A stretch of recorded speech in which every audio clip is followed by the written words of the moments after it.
Hi guys! Once again, this is Jane in Dubai, the one and only Dalagang Ulay in Dubai.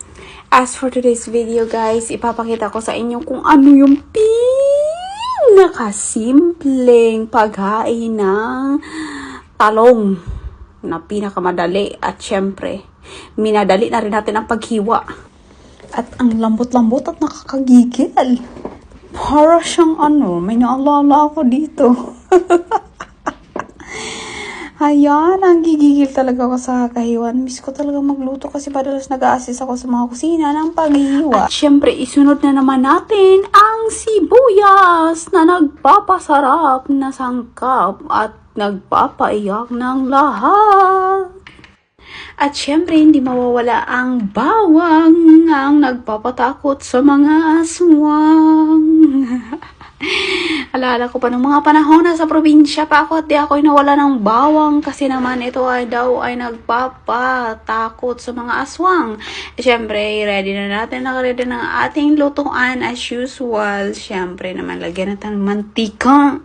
Konti lang mantika guys kasi yung lutuin natin is Argentina corned beef from Philippines.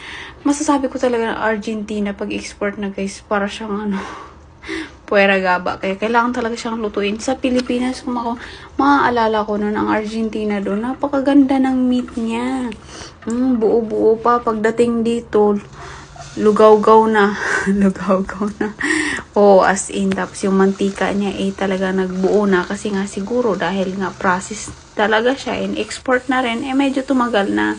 And syempre, paghalu-haluin lang natin. After ng mantika, sunod ang bawang and sibuyas and syempre, ilagay ang ating Argentina corned beef. Dahil hindi ako mahilig dyan sa balat ng beef, tapon ko yan. And syempre, kung makikita nyo, tubig. Kumbaga matubig-tubig siya. Yan po yung galing dun sa corned beef. Talagang kakaiba na po yung corned beef. And huwag natin kalimutan lagyan ng asin. Although kung maalala ko noon yung corned beef sa Pilipinas, medyo malasa na. Hindi mo na kailangan timplahan pa. Dito hindi pwedeng hindi mo timplahan. Medyo siguro nga naman, natagalan na, na-stuck na.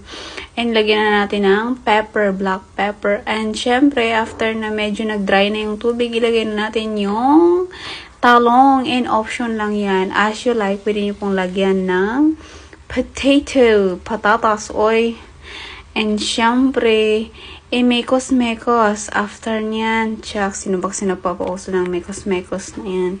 Minalagay na natin magluto. Ito na yung pinakasimpleng dish. Lalo na kung busy-busy ka sa trabaho. As of this moment, I think nasa around 7:20 na siya. So, medyo alanganin na yung oras. Siyempre, nagmamatay na ako. And dahil, lagyan natin ng konting tubig and smoked paprika. Ay, maanghang na siya ng konti. Hindi ako mahilig sa maanghang. Iniiwasan ko yan kasi as of the doctor says, bawal sa'yo ang mga maanghang kasi mataas ang acidity mo. Kaya naman iniiwasan ko even mantika. Kaya bihira lang ako nagigisa ng mga gulay katulad nito.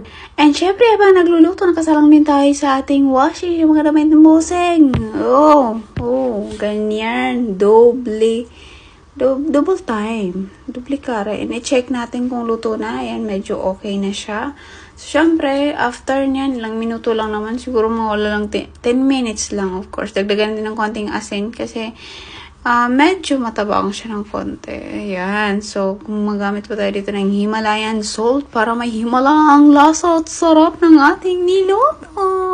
And syempre, habang nagluluto ako ng pinakamalisan, sinalang na rin natin yung kanin. And then, habang tapos na yung ating ulam na talong na may corned beef, Argentina corned beef. Syempre, nag-init naman ako ng tinapay kasi guys, hindi talaga ako mahilig sa palaman. May palaman dito na stock lang. Ito yung pinakagusto ko kasi mainit siya and masarap siyang kainin. Parang fresh from the bakery, charis. And syempre, fast forward. Luto na yung ating corn. Luto na. And fast forward, kumain na tayo niyan.